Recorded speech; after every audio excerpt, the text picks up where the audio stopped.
All right, let's do this. I think it's Friday. I'm recording these a couple days before, but I think if everything goes right, we don't have any snow days or anything like that.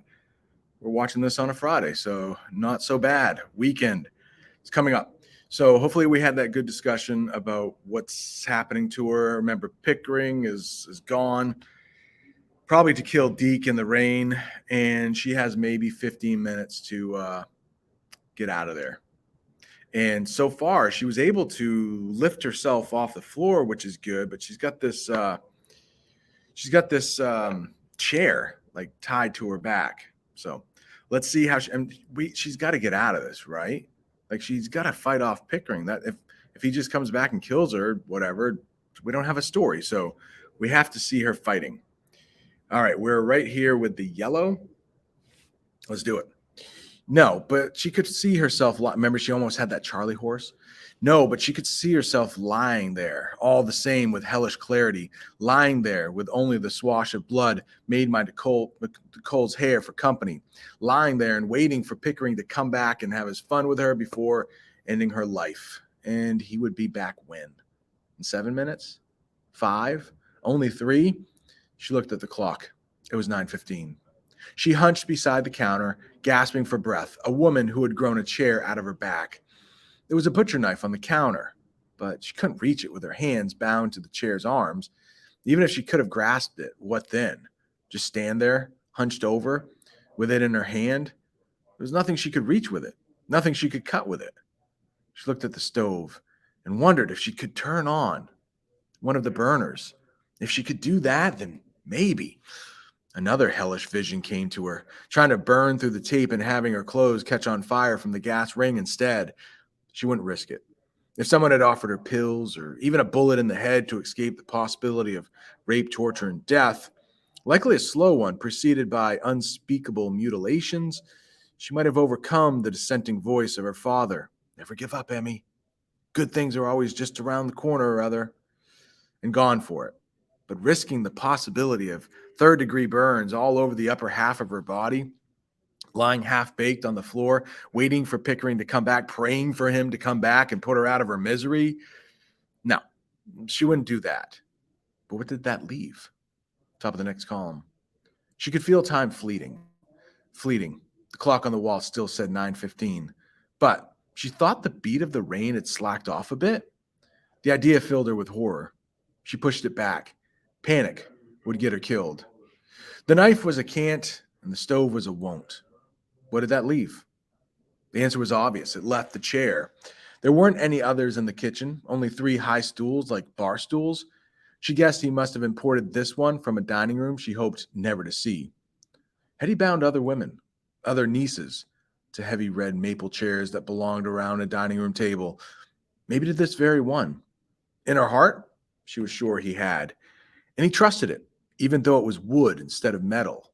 What worked once must work again. She was sure he thought like a hyena in that way, too. She had to demolish the prison that held her. Metaphor. It was the only way, and she only had minutes to do it. All right, just really quickly. I don't know about that.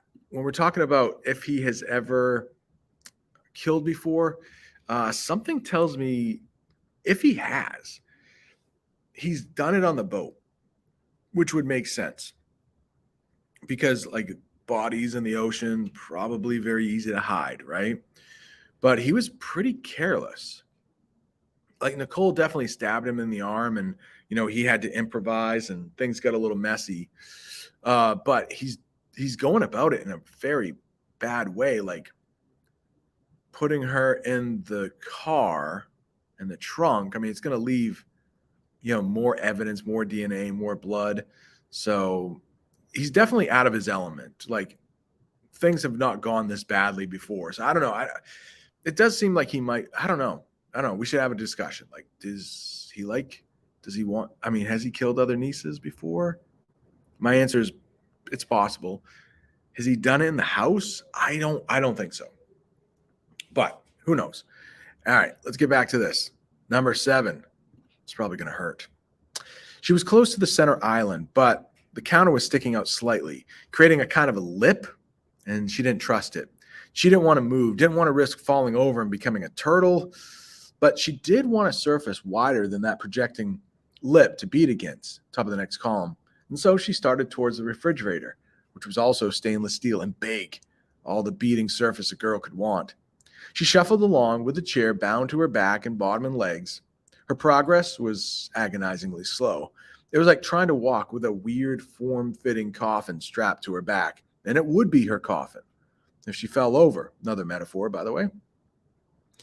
The first sentence was a simile. It was like trying. Or if she was still whacking it fruitlessly against the front of the KitchenAid when the man of the house returned. Once she tottered on the edge of falling over, on her face, and managed to keep her balance by what seemed like willpower alone. The pain in her calf came back, once more, threatened to become a Charlie horse and render her right leg useless. She willed that away too, closing her eyes to do it. Sweat rolled down her face, washing away dried tears she did not remember crying. How much time was passing? How much? The rain had slackened still more. Soon she would start to hear dripping instead of raining. Maybe Deke was putting up a fight. Maybe he even had a gun in the drawer of the cluttered old desk and had shot Pickering the way you'd shoot a rabid dog. Would she hear a gunshot in here? She didn't think so. The wind was still blowing pretty hard.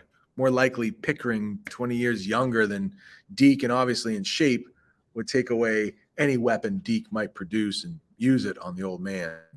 Top of the next column. She tried to sweep all these thoughts away, but it was hard. It was hard, even though they were useless. She shuffled forward with her eyes still closed and her pale face swollen at the mouth, drawn down in effort. 1 baby step. 2 baby steps. May I take another 6 baby steps? Yes. Yes, you may. Now, real quick, stop. Has anybody ever played Mother May I? That was a game I played as a kid. It's a very dumb game, but if you've ever played it, it's like, may I take 2 steps? And you just, I don't know. It's not a good game, but probably a pretty good game for like 6-year-olds, which is, I think I was when I played it. All right, back to the murder here. But on the 4th one, her knees, bent almost into a squat, bumped against the front of the refrigerator. Em opened her eyes, unable to believe she actually made this arduous safari safely. A distant and unbound person could have covered in 3 ordinary steps, but a safari for her, a blanket trek. There was no time to waste congratulating herself, and not just because she might hear the pillbox's front door open any time. She had other problems. Her muscles were strained and trembling from trying to walk in what was almost a sitting position. She felt like an out-of-condition amateur attempting some outrageous tantra yoga position. If she didn't do this at once, she wouldn't be able to do it at all. And if the chair was as strong as it looked, she pushed this thought away. It's probably going to hurt, she panted. You know that, don't you?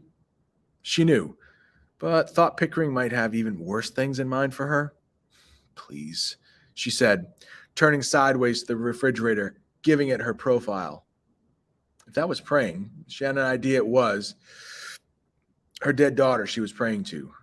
Please, she said again, and swung her hips sideways, smacking the parasite she was wearing against the front of the fridge. She wasn't as surprised as when the chair had come free of the floor almost at once, almost causing her to flip headfirst onto the stove, but almost. There was a loud cracking sound from the chair back, and the seat slewed sideways on her bottom. Only the legs held firm. It's rotten, she cried to the empty kitchen. Damn thing's rotten. Maybe not actually, but God bless the Florida climate. It wasn't as strong as it looked. Finally, a little stroke of luck. And if he came in now, just as she had it, Emily thought she would go insane. How long had he been gone? She had no idea. She always had a fairly accurate clock in her head, but now it was all as useless as the one on the wall. It was uniquely horrible to have lost track of time so completely. She remembered her big, clunky watch and looked down, but the watch was gone.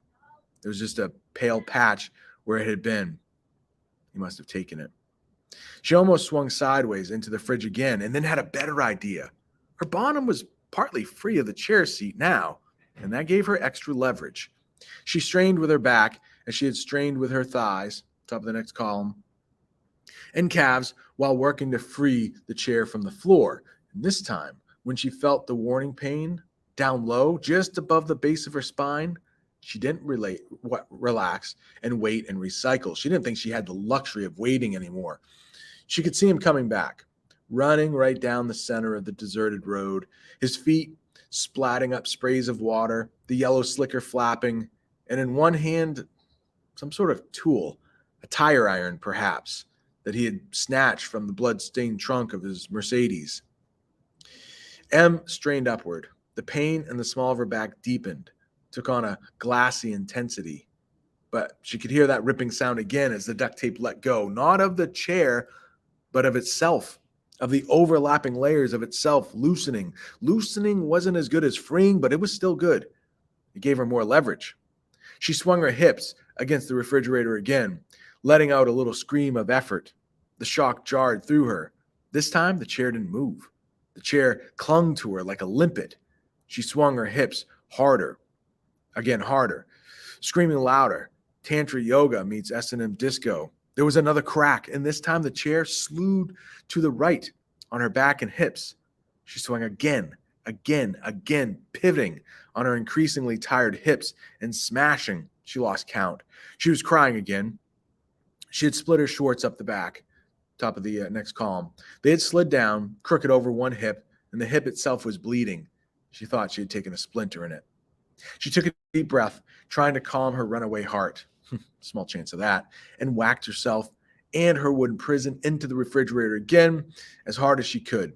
This time, she finally struck the lever of the recessed automatic ice dispenser, releasing a jackpot of cubes onto the tiled floor. There was another crack, a sag, and all at once, her left arm was free. She looked down at it, stupid-eyed with amazement. The arm of the chair was still bound to her forearm, but now the body of the chair hung askew on that side, held to her by long gray strips of duct tape. It was like being caught in a cobweb. Of course she was. The crazy blank in the khaki shorts and Izod shirt was the spider. She still wasn't free, but now she could use a knife. All she had to do was shuffle back to the center island and get it. Don't step on the cubes, she advised herself in a ragged voice. She sounded, to her own ears at least, like a manic grad student who had studied herself to the edge of a nervous breakdown. This would be a very bad time to go skating. She avoided the ice. One really quick thing while we get a little bit of a break here in the action, I guess. I mean, she broke the chair. It's good. You know what? One thing, though, I think that Stephen King and all the editors forgot is that I think the floor would be slippery already. Because remember, she accidentally peed herself. So I think the whole floor would be slippery. And there's no mention of that. Now, with those ice cubes falling, I mean, they might melt really quickly. There could be a little water there, but I think there should have been a little slipping because of the pee. I think they forgot to keep that in the book, in the story. Something else. Oh, okay. Think about like if you have a basement at your house or a room you don't go into very often, especially like in the spring where everything is wet. You can imagine like duct tape and stuff that wouldn't hold as well in the Florida. Like, it's very humid down there.